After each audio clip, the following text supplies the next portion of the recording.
Talk. Talk. Talk to me Tuesday.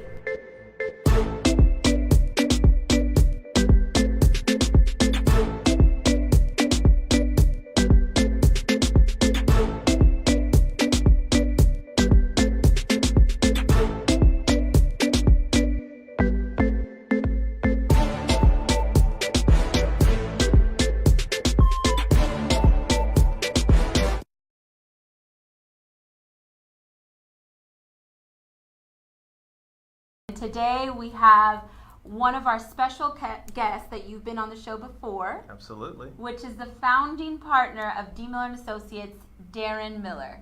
Hey guys, how you doing? Yes, and this is attorney Darren Miller, so I'm sorry I left that out. So we love to have you on the show. A lot of our viewers love to have you as well. They ask you a lot of great questions. But today in particular, we're talking again the topic USC Sexual Assault. So we have had some new things come up. We've had some new information that we want to share, and new things have flourished from this. Absolutely. The landscape has really changed, and I'm really glad that we've gotten involved in this, and glad to give you guys an update. Yeah, so for those, before we start with the update, for those that don't know what's going on and maybe just viewing this for the first time, give us some detail or a little bit of facts of what has happened and what exactly is USC Sexual Assault? Well, USC Sexual Assault is an awful situation. What we're dealing with is students, typically, well, young ladies who attended the university. They would go to the medical center there for assistance to go get their checkups, ask different questions to try and get help and guidance for certain issues. And they were treated by a doctor. I say that very lightly, very sparingly with regards to calling him doctor. Dr. Tyndall. Dr. Tyndall very often would meet with these young ladies, do things to them that were, in many cases, despicable, take advantage of them, make them feel terrible about what happened, and what ends up happening is that what happened during the course of those examinations has affected them throughout the course of their life. It's an awful situation to deal with. Yeah. So in particularly, we're talking about sexual assault, sexual abuse in the collegiate level of USC, so University of Southern California. So how has your mindset either changed or where has it gone throughout this whole USC case? You know, it's very interesting. I would have never have thought that something like this would happen at a university of that caliber, at the University of Southern California. And you would think, you know, maybe it's going to happen a couple of times here or there. One or two. Something like that. Mm-hmm. But we have over 140 survivors. And we've got the second largest group in the country on this. So my guess, the unfortunate reality is that this has happened to probably well over 1,000 young ladies that have been victimized by this person. So, you know, I'm happy to be a part of kind of bringing that to light, but it's just awful that we're having to deal with these particular issues on behalf of these survivors. Yeah, we're dealing with a lot of survivors, and like you just mentioned, there's still other survivors out there that haven't even began to either tell their story and kind of have kept it in or suppressed it. Yeah, absolutely. You know, this has been one of the most difficult case I've ever had to deal with in 20 years of litigation. Because again, you're dealing with women that at the University of Southern California that are extremely intelligent, extremely articulate, that are financially and educationally, they're overachievers. Mm-hmm. And because of what this person did to them in that room, on those occasions during those visits, they feel like it's their fault, like they did something wrong, like they should have done something different when they were 18 years old, attending the university, going to seek help, and the doctor tells them to take all their clothes off. I mean, it's just deplorable the effect that he's had on these women's lives. Yeah, and I know we have had past episodes with a little bit of those details that you just mentioned on what exactly was happening. There was pictures taken, there was inappropriate comments, there was just the command of doing something that the young lady just had no idea if this was normal or not normal. Right. So it's a vulnerable state of mind that they were in a situation that was taken advantage of. You know, one of the most despicable parts of this situation is that the university knew what was going on. They knew it for a very long time. We have substantial proof of that. And I think the biggest bit of evidence of that is the fact that when Dr. Tyndall, on many occasions, when there was different spotters of women there, or during the course of the examinations, at certain parts of the examinations, they would just leave. They would leave the room because they did not want to watch him essentially assault these women. They didn't want to be a part of that. So they knew what he was going to do. They step out of the room. He did what he did and left our women with this predator so he could do whatever he wanted with them. I mean, it's unbelievable. And he did it over and over again over a course of more than 20 years. 20 years. That's crazy. And I know if the chaperone or whoever was in the room felt uncomfortable, like, I can't even imagine how the actual young lady or woman was feeling. Like, Correct. Obviously they felt the same way and probably just wanted to get out. Right. So just kind of going into this, has other things either flourished or opened other doors when it comes to this case? You know, it's funny. After we started investigating this situation and we saw how extensive it was, and we were absolutely amazed by that. Then we started getting contacted by other people at other schools with regards to other issues that were going on. And so because of that, we're involved in the same type of assault at other campuses in other areas. And unfortunately, the problem is just seems to be getting worse and worse. What I'm seeing with regards to the universities, which is deplorable, and one of the things that we're trying to really change, is the fact that when the universities find out what's going on at the schools, when they find out that these young ladies in many situations are being attacked or assaulted, you would think that, okay, well, let's fix this. Let's make this right. Let's discipline this person, get him some counseling or doing whatever. Well, the culture is not that way, Marty. The culture is, let's cover this up. Let's do nothing about it. Let's pretend like nothing happened. So guess what that gives that predator license to do? Go do it over and over and over again to where it's almost normalized. And you see that with the spotters when they just, okay, I'm going to get up and leave and not do anything about what's going on. Right, and that's what we need to put an end to. I know you just mentioned it's not just USC, it wasn't just one or two. Now it's kind of an epidemic problem. Like it's isolated into other universities as well. So has this changed your view on universities just all over the United States? Yeah, it's changed. Look, here's the bottom line. I have 4 children. Two of my children are daughters. 1 13, 1 15. My daughter Jordan is telling me, "Hey Darren, hey Dad," not Darren, Dad.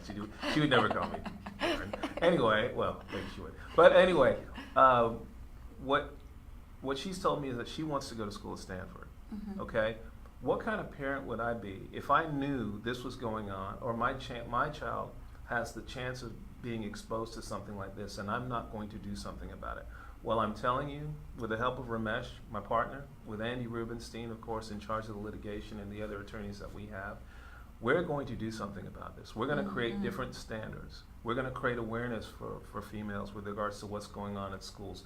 We're going to let the universities know what is acceptable and what is not. And we're going to keep hitting them over the head until they figure out they've got to do something about this epidemic problem. And so this change that you guys are trying to do, is it only going to be state-bound or nationwide, like to where all universities have to abide by this change? You know, right now we're working with USC with regards to, when I say working with them, with regards to our litigation. Where we've got another situation, of course, at the University of Ohio State, OSU, that we're dealing with also. I'm hoping that there's some kind of a unified standard throughout the country on this. We're figuring out how to address that. We're still a ways away from that, but that's okay. We're going to keep fighting this battle until we figure it out. But I think what we're probably going to have to do is kind of figure out from university to university, work with the students at different universities, figure out what kind of a standard we can create to make the environment safer for young ladies to go to school in. That's awesome. I love the change that is being implemented from this level to be implemented in the university's level. Now, one thing that I know I could see your concern is, I mean, your daughter mentioned she wants to go to Stanford. How do you know this problem hasn't happened there? I know. This has happened in USC for 27 years. OSU is another one that also happened for a time frame of years. I can't really quote the exact time frame. I'm not really quite sure. So this is going on. Penn State, Michigan State. So they're like lengthy time frames. How do you know there's not any other universities out there that are probably have had this happen and nothing's came to the light yet? I am quite sure that it's happened at other universities because we've been contacted by other students at other universities. We're investigating some other issues that are going on. And I think the unfortunate reality is that we're going to see more of these issues coming to light before we figure out the cures to this problem. That's interesting. We're talking about this now because there has been more universities, we just mentioned a few, that have had this problem. The abuse of power that you have mentioned, if it is a different school that you're not representing currently or that you mentioned, but it's an uncomfortable situation that has happened to someone, can you guys, or can they contact you? Can you guys help them? Is it, could that be opening up your eyes to, wait, another university will go ahead and take this one on too? Absolutely. I mean, this is a nationwide epidemic and we're going to get involved. So if you've got questions or issues or concerns, look, contact us. We're glad to, at a minimum, point you in the right direction. Let you know what we've done with regards to advice and counseling and things of that nature. But we feel very strongly about this. This is our most important fight, and I can guarantee you this is not a fight we're going to lose. Right, right. So in that case, we need to be able to speak to those that are either already out of college, that may have gone through this, or those going into college to recognize these type of actions. So how would you suggest speaking to those about this openly to children, and I'm talking about under 18, who are maybe juniors in high school, since they're going to be going to college soon? That's a great question. It's funny that you mentioned this because Sunday night I sat down with my daughter, and it's very uncomfortable to talk about situations potentially involving sex and sexual intimacy and issues of that nature. But again, it's very important that you speak candidly with your family, with your loved ones. Let them know that look, we are here for you. Any issue that you have, come and let us know what's going on. I tell my children the cases that I'm working on. I tell them about this one and what's going on, because I want them to relate those issues and let them know things like this are not okay. And when you have issues like this, whether it's at the college level, at the workplace, or even in the schools, come talk to us about it. Talk to your friends. Talk to someone who's going to provide help and assistance. Do not bottle this up inside. Do not keep this internal. One of the things that I see with a lot of our clients is that some of them, this has happened to them 15 or 20 years ago. They haven't told their spouses. They haven't told their parents. They haven't told anyone because they're ashamed. And when I speak to them, I have to explain to them, what could you have done in your situation? You're a student at this university. The gynecologist comes in and tells you to do X, Y, and Z. You're at the hallowed grounds of the University of Southern California. You've got people there telling you this is what you're supposed to do. Just do. We as parents, we as family, trust doctors, trust lawyers, trust your staff. That's what we tell our kids. And so when you go to the schools and this is what happens to them, they feel like they've done something wrong. or it's normal. And so we're telling them, no, it's not. You have rights. Don't let them make you feel a certain way. And if they do, say something about it or do something about it, or go to someone where someone will help you. So, and that's so true. I know the common answer that I've heard, because I've had the pleasure of traveling and meeting a lot of our survivors, is it's my fault. I put myself in the situation. It's not. They're not thinking this is not right. They're thinking it's me. So they kind of hide it. They don't want to talk about it. They don't want to bring those feelings out. And then when this comes out, it's like, oh, I have to relive this again. Yeah. Oh, I have to talk about this again. Mm-hmm. You know. And and I certainly understand people are going to process information in different fashions. But I think one of the things that I see throughout most of the clients is that when they have an opportunity to start talking about it, and when they understand it is not their fault, they understand that they are, for lack of a better word, they were victims back then. They are survivors now, but they were victimized during this situation. That it's okay to talk about it. Let other people know what's going on.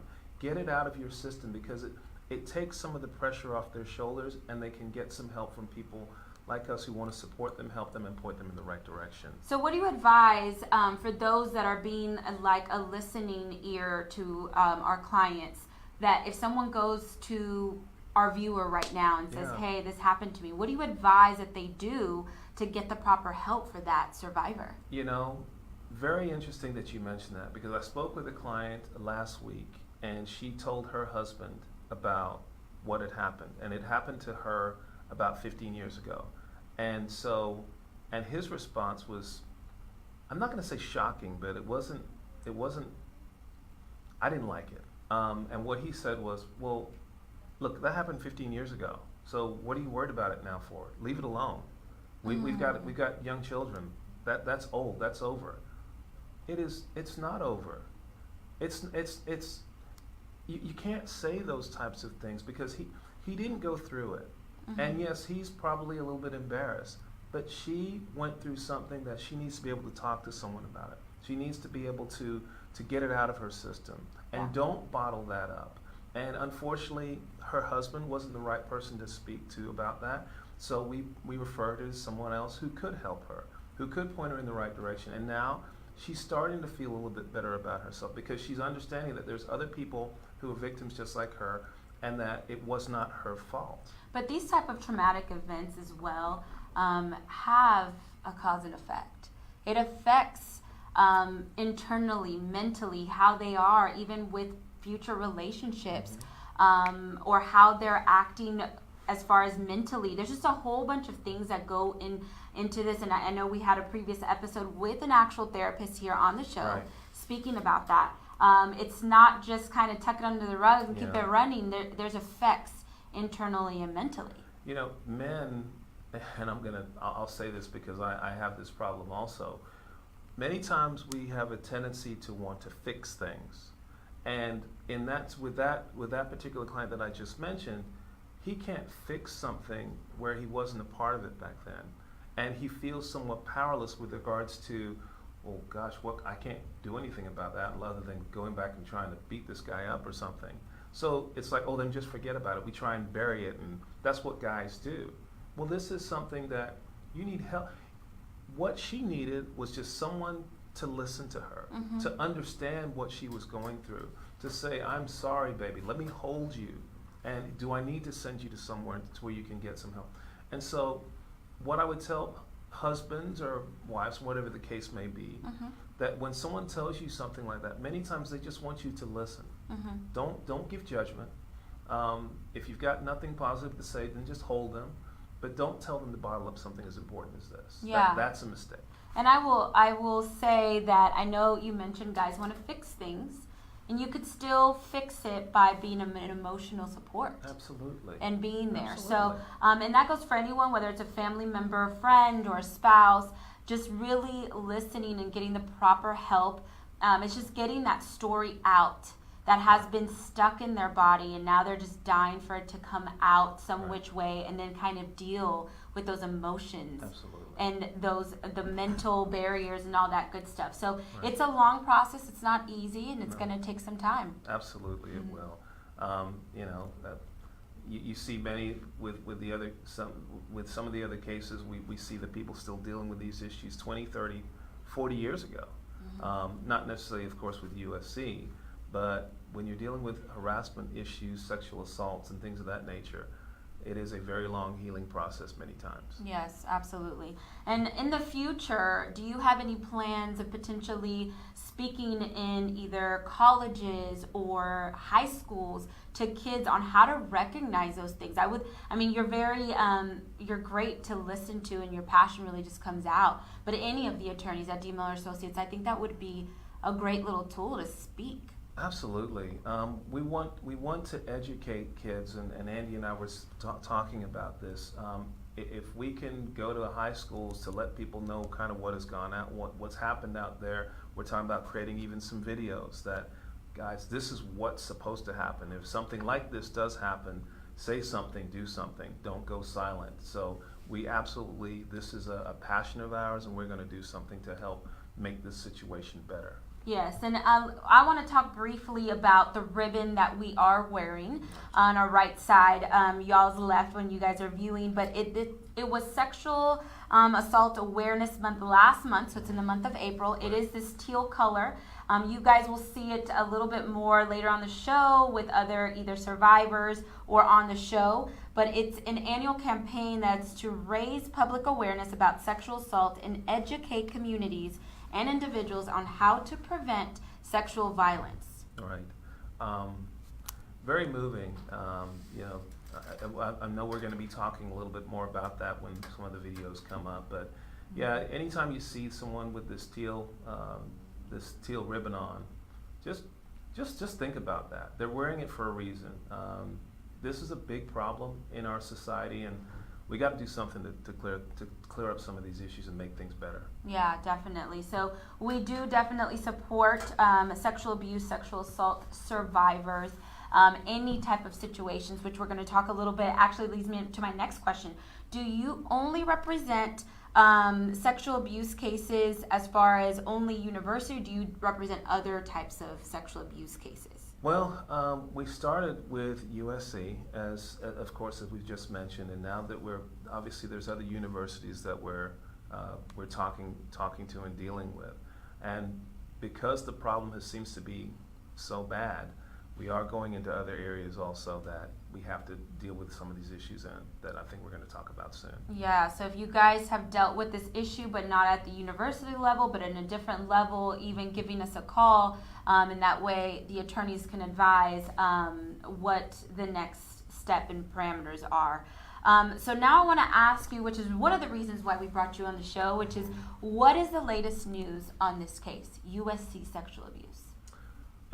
Latest news. I think the biggest and most important thing that we're working on, and we're going to talk a little bit about the press conference that we did, is that we're working in California to change the law. There's a bill that's being presented to extend the statute of limitations. What USC is currently trying to do right now is to dismiss all the cases as quickly as they possibly can. If you're outside of that statute of limitations, which is a very short window, they're saying, well, sorry, you can't have your day in court, and you're just going to have to get nothing. Get nothing for everything that you went through. So we're in the process right now. We've got some substantial support with a lot of the different lawyers and, of course, the politicians in California, that we're in the process of being able to, most likely, knock on wood, change the law so that these survivors who have gone through this even from many, many years ago will have their day in court and will have their opportunity to let their stories be heard and to let a jury make a decision with regards to what really needs to happen. Very moving. I definitely want to talk a little bit more about the bill. I have a lot of questions. You did mention prior to that you guys were in a press conference, and that was, I believe, last month, 2 weeks ago. And that's where attorney Andy Rubenstein, our litigation manager, was there representing. So let's take a look of a short snippet of this press conference in California. Okay.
Shut the door, we can better.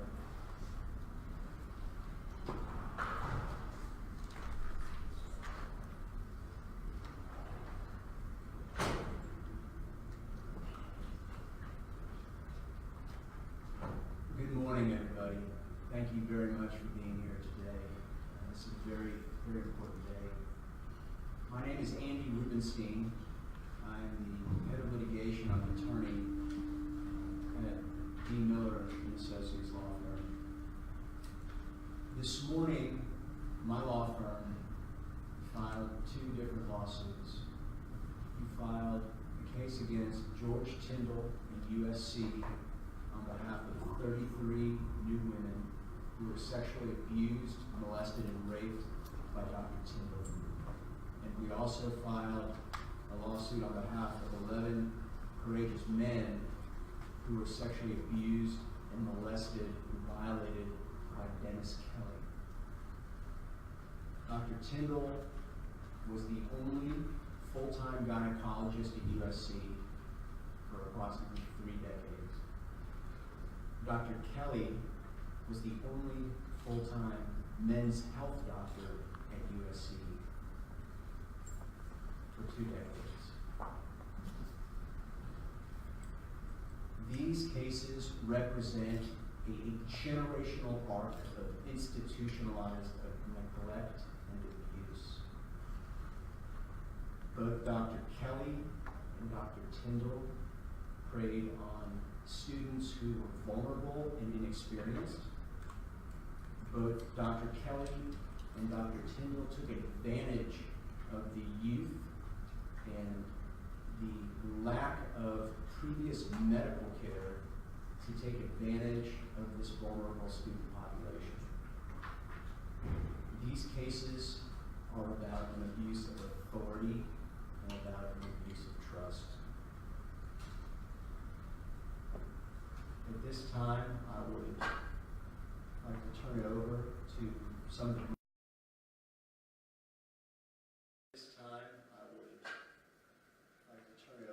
talk a little bit after this next video, the things that I've noticed. There's already a change from our first and our second press conference.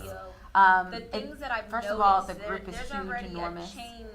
Different genders, which I need to ask you what that means. When they walked in, confident, powerful, all wearing the ribbon. I just think this is something to talk about here in a minute. Now, not only this press conference wasn't just held in a hotel, but we also had media there. Absolutely. All kinds of media there. We got attention from CNN, ABC, NBC, all over the television, especially on the West Coast, and of course, headline news. English and Spanish. Yeah. I want to be very clear, that's really maximizing the networks. Now, There is one that was a really good interview that I kind of want to show our viewers, which is HLN. Okay. So let's take a look at that video. Sounds good.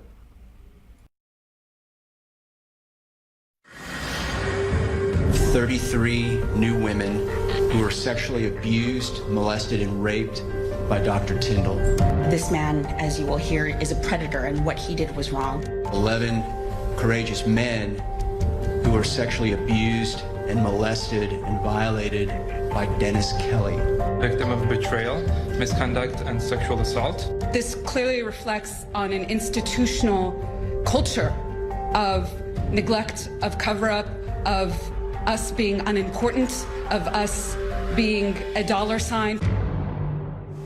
New allegations in the USC sex abuse scandal. More than 40 new people coming forward to say they were sexually abused by 2 former campus doctors, and they are not alone. Already, more than 650 women have come forward with allegations against former campus gynecologist George Tyndall.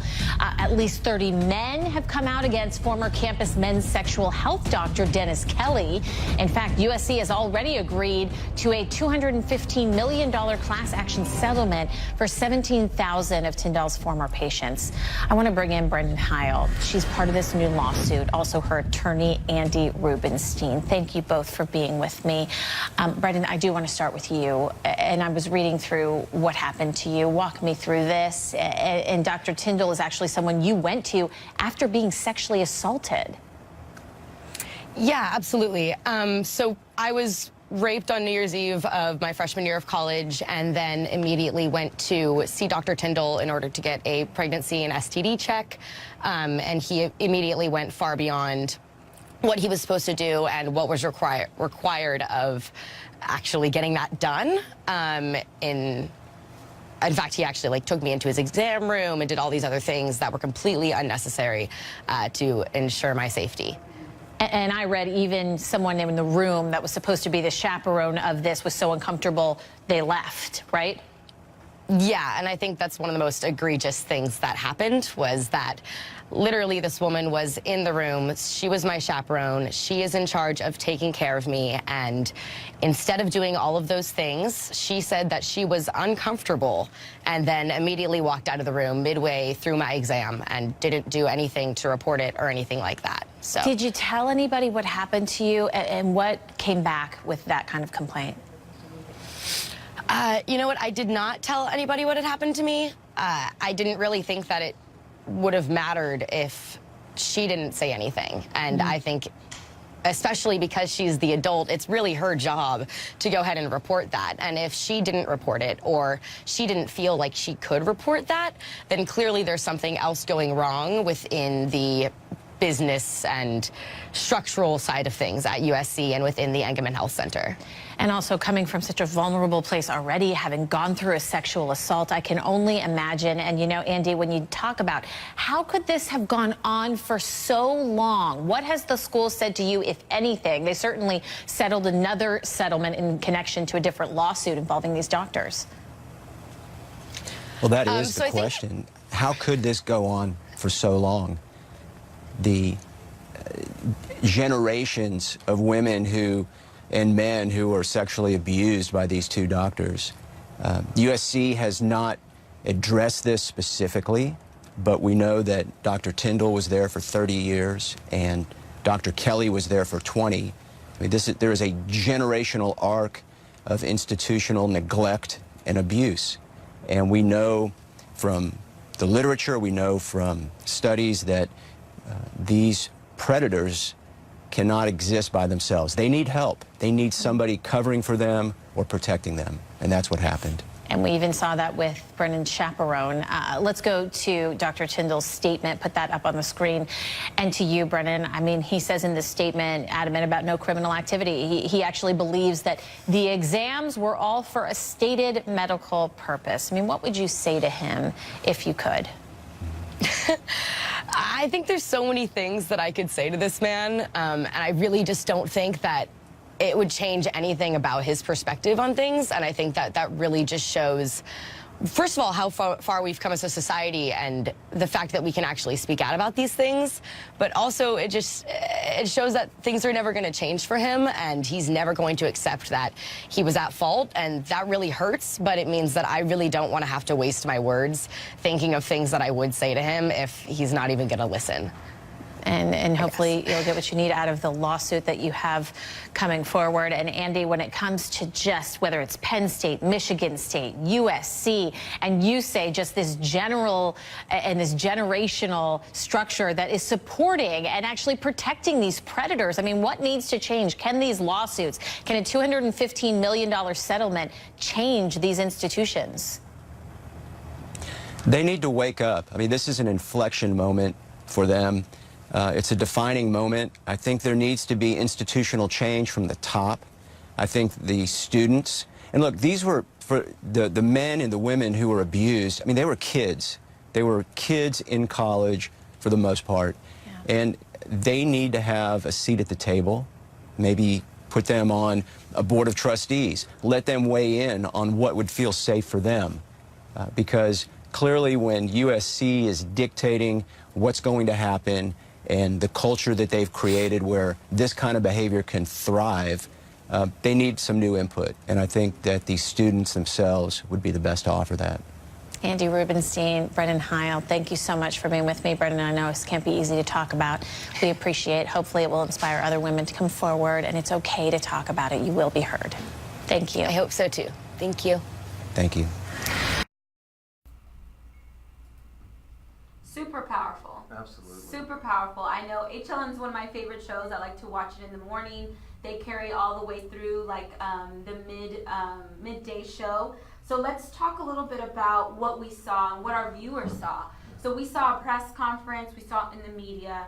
A lot of it was derived from what happened in the press conference. So that was men and women. Yes. Tell us a little bit about what that meant, where the men come from, and then we'll guide them to go watch the actual press conference. Right. Well, one of the things I mentioned earlier was the fact that there's an institutional problem at USC. And so as we started with our, moving forward with our litigation and started adding our female clients, we were very shocked to be contacted by a few different men. And the men contacted us and let us know, hey, look, we had a problem also. And of course, we're like, no, this can't happen. This just didn't happen. Wait, the same university? The same university. And we couldn't believe it. We just couldn't believe it. And what these gentlemen were telling us is that Dr. Kelly, a male doctor there, was essentially doing the same thing that Dr. Tyndall was to his patients. He was assaulting them, making many of these men who were coming in there asking simple questions, making them strip, get naked, get on all fours, and then in many cases anally probing these guys for no apparent reason but for his own pleasure. So we're now this is a whole different conversation. We're talking about USC, same university, not one doctor but two, not just women but males. So now it's becoming a way bigger problem. Absolutely. I mean, what is going on at the University of Southern California, one of the most prestigious schools in the country, whereas men and females are both getting assaulted by doctors when they go in for checkups?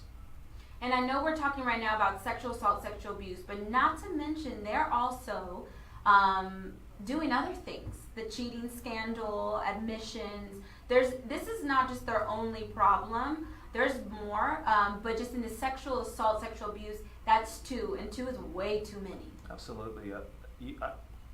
Again, I don't know with kids getting admitted when they're not supposed to be getting admitted. The gambit of problems at USC is just, I've never seen anything like it. Yeah. And it's no worse, unfortunately, than with the group of 150 plus clients that we have that have been assaulted when they're going to see their doctors. So you guys see on the screen here, it's a lot of our clients that were willing to speak on a one-on-one interview. on different channels, so you guys get to see that. But being in the media has also allowed for other things to happen or bring at the forefront. It really has removed even certain things from USC. I mean, credibility. People, are they really going to go and get admitted to the school? Do they even want to go to the school? Like, this is allowing the world to see what's really going on behind closed doors. It is. It's shining a spotlight on USC, and obviously I understand the fact as to why they went to go hire a lobbyist to go try and shut up and quiet all of these survivors. But that's not going to stop the problem. We're not going to allow that to happen, and we're not going to stop until USC does the right thing, not only for our survivors, but for all of the rest that are out there that choose to who need to have their day in court. Yeah, and shortly you guys are going to see there was a lot of reporters there.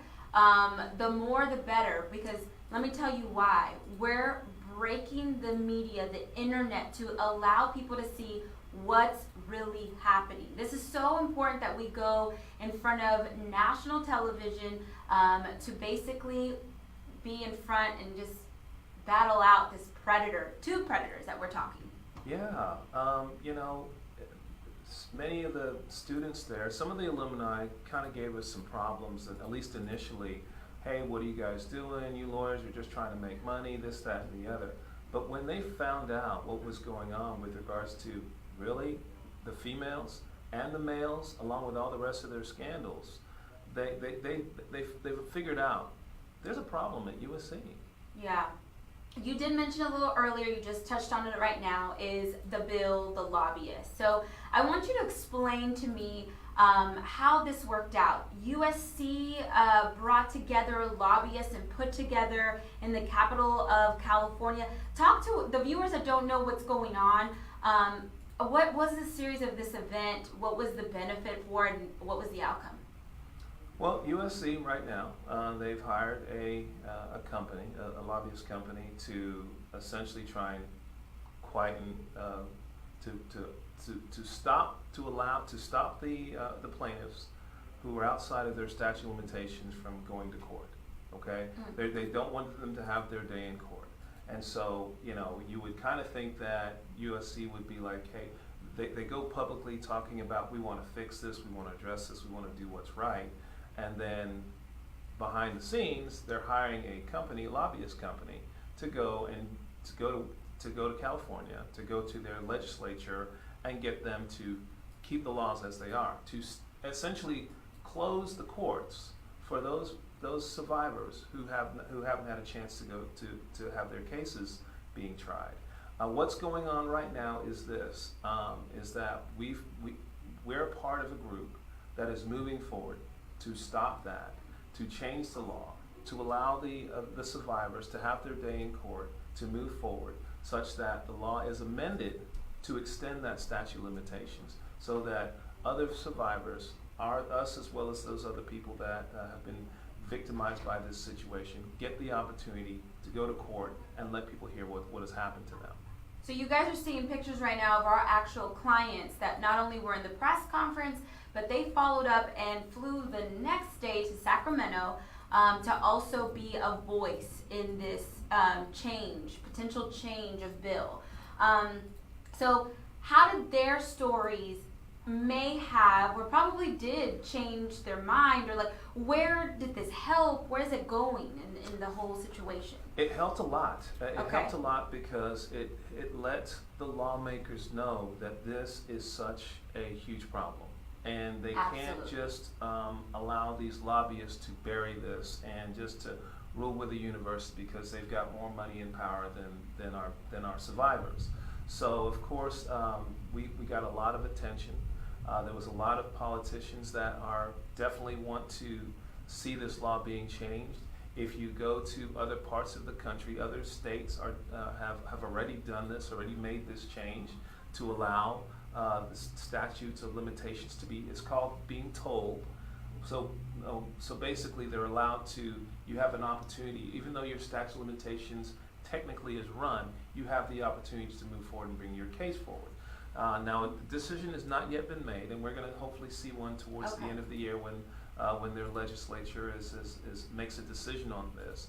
But we feel very confident that we've got enough support to be able to change that law and get some things done for our survivors. So I want to touch base on your attorney lingo. So I know you mentioned where the bill that might change the statute of limitations. What is the current statute of limitations, which is the time frame that you have to basically get representation and go after, have a lawsuit, go litigate the case? Right. So what is it currently now? Where are you trying to get it? Again, it's different states and different issues, different cases. There's different time periods. In some states, 2 years, 3 years, 4 years. And then there's some things there's some other things that would extend that with regards to issues such as fraudulent concealment. Basically, did the university know certain things and then fail to do something about it, which would extend those statutes of limitations. What I would suggest to any listeners or anyone watching the show, if you've got particular questions with regards to the statute of limitations, get with us so we can kind of research and see what your law is, what your school is, and what's going on, so we can give you some more accurate information as far as that's concerned. Okay, that helps a lot. So depending the state, the school, the situation, your situation, what happened, all of that determines if they have what their statute of limitations is. So reaching out to the attorney, every case is different, just to kind of see what your case is. That is definitely what is advised to do. Absolutely. Now, I know you mentioned earlier that you're working with USC in this case. Have they tried to reach out to you guys? Have they tried to fix anything? Have they tried to say, you know what, your clients, let's see what they want out of this, a seat at the table? No. Nothing that is substantial by any means at all. We see so many statements that they put out that, hey, we want to do something about this, we want to fix this, we want to make things go away. But in terms of meaningful dialogue, in terms of setting up meetings, as we wanted to do, in terms of getting together and talk about what the current state of the law is and what's really going on and the changes that we need to put in place, no, none of that has really taken place at all. It's all a bunch of stuff for the media, and nothing realistic has come, have they contacted us with to really do anything with. So, and what we mean by that, there hasn't been an agreement, a conversation, attorney to attorney, but that could be in the future. We never know. Right now, it's definitely premature. There's no way you can predict the future. However, hopefully, what's fair is fair, and that is exactly what we're trying to do. Well, look, I think USC is going to be forced to deal with us. They have so many problems, so many issues, that their situation, as far as I'm concerned, gets worse by the day. And it's a situation where they have to come to the table with meaningful dialogue with regards to what changes are we going to create at the school? What are we going to do to make the experience for students better, safer, cleaner, and hold them accountable to make sure issues like this don't happen again in the future. It's almost like right now, our clients, survivors, is like crying for help, like board of directors, somebody, the president, do something, and there's nothing that's being done. Yeah, I mean, we've had 2 or 3 of these conferences now. In terms of the press conferences, we've reached out to the universities for meaningful dialogue, to talk with us, sit down with us, meet with us, let's figure out something. And of course, that never happens.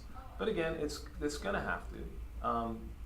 That's why we have our court dates. That's why we have our judicial system the way that it is. And one way or another, they're going to have to sit down with us and make things right. Hopefully it's going to be sooner than later. Okay, yeah, definitely. I know you guys are seeing right now different pictures flashing on the screen on the press conference. I highly recommend that you go on our Facebook page and take a look at our press conference. It's about an hour and 15 minutes long. Those that were willing to tell their story and say their name, they do mention their story with a lot of compassion, a lot of emotion behind it, and it's really it would be great for you guys to support their story by watching the press conference on our page. You guys can see it. We'll also put the link here in the comment section so you guys can quickly click on it and take a look. You know, and it's interesting you say that, Marty. You know, during the press conference, as you know, and I'm sure you know this better than I do, there was many of the clients that, hey, no, I'm just going to sit back. I'm not going to, I don't want to really say too much. I just want to lend support.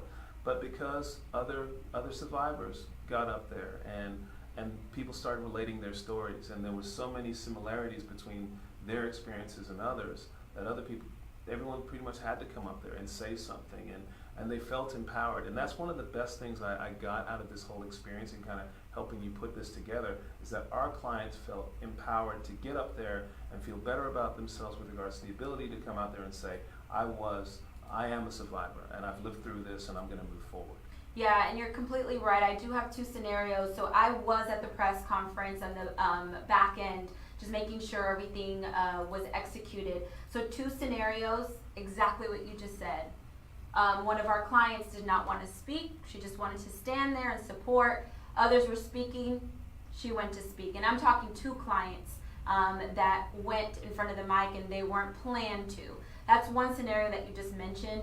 Another scenario, clients, survivors that were there didn't speak, didn't plan on speaking. But afterwards, speaking to the attorney, Andy Rubenstein, were like, they basically mentioned, wow, I had no idea that a girl that's younger than me or older than me had the exact story. Like almost like you're watching a movie of what happened to them. Right. That's what's crazy. It was repeated actions. Most of them are very similar, but the difference is the survivor was different. Yeah, and again, you know, it's just so sad that this didn't have to take place the way that it did. USC knew about this for many, many years, and they could have put a stop to this 10, 15, 20 years ago. They could have, but they chose to do nothing. They chose to sweep it under the rug. They chose to allow other clients of ours to be victimized. Right. And we've got to stop this, not only at the University of Southern California, but throughout the entire collegiate system. Yes, I agree. And we're standing strong. You see our ribbon that we support sexual abuse, sexual assault, not just for women, but men. It happens to both. It happens to children. It happens to the elderly. It happens everywhere, at church, at different institutions. You could probably speak a little bit more on the type of phone calls that you're getting. I just mentioned age, sex. It doesn't matter. You're getting the same type of stories. We are, and you know, it's funny.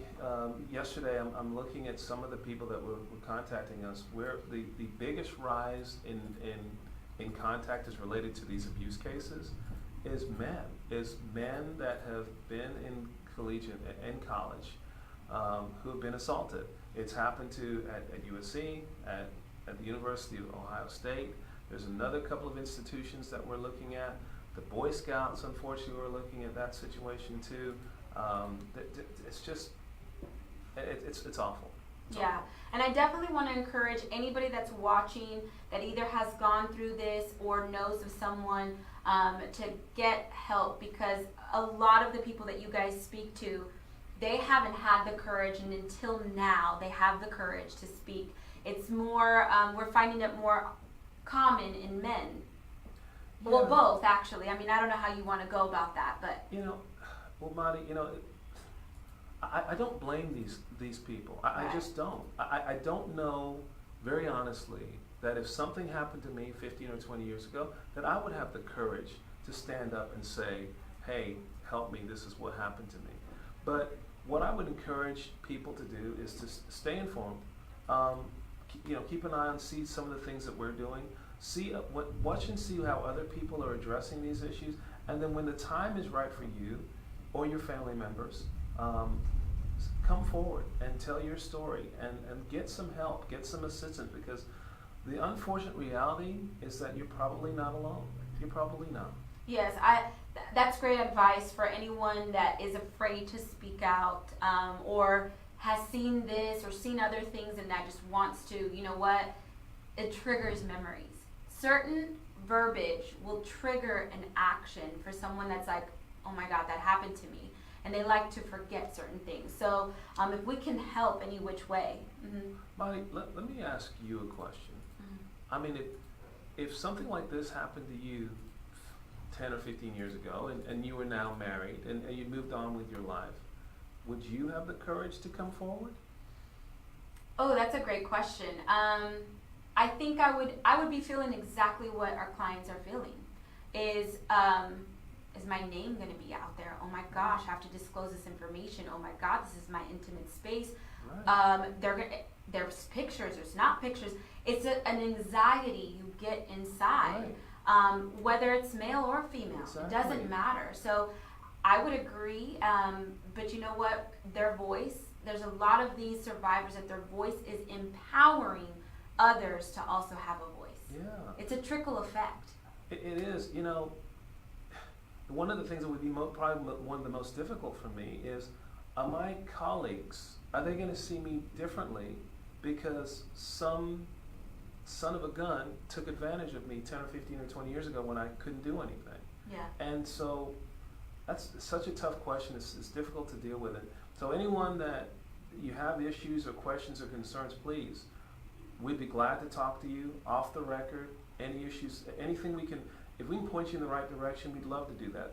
Our biggest issue that we're trying to do right now is help people and point them in the direction of getting assistance. Regardless of what you decide to do, we want to help you move forward with your life. Yes, and I agree with you. I know society is a cruel world, the media, the internet. Right now we're in that time. So there is a lot of, if you put it on social media, the lashback that you may get, either positive or negative. But again, we're here to educate and help guide those to seek some help. Something just to alleviate that internal bottling it up inside, and so that they can heal and begin the healing process, for sure. Absolutely. I do want to ask this same question, but I'm going to ask it to you twice. So Okay. What is the main goal that our survivors want to reach with this case? You know, that's a great question. So again, as I mentioned, we of the 140 female survivors that we have, I have probably had a conversation with maybe one or two of them with regards to money, okay? The 99.9%, Monty, they want change. They love their university.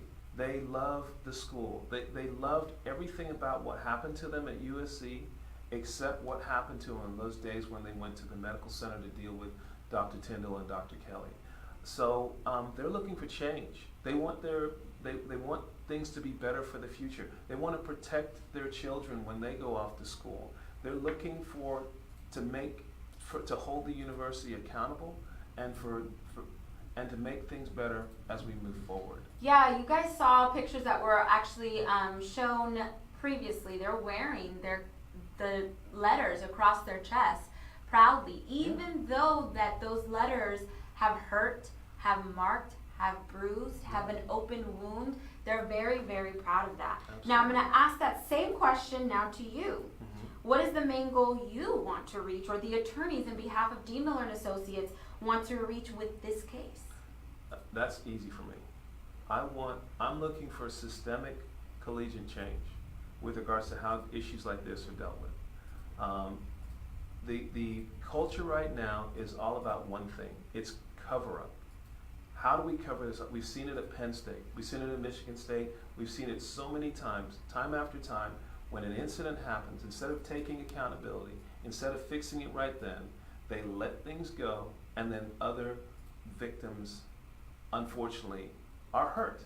So we're looking for systemic change. We want to develop a system whereas people know what their rights are, where students, both female and male, can go in and can feel safe when they go in for exams. If something is different, or is there's a red flag that's been that arises, that we do something, that they know exactly what to do, and the university takes responsibility quickly, so there's not hundreds of victims when there should only be a few.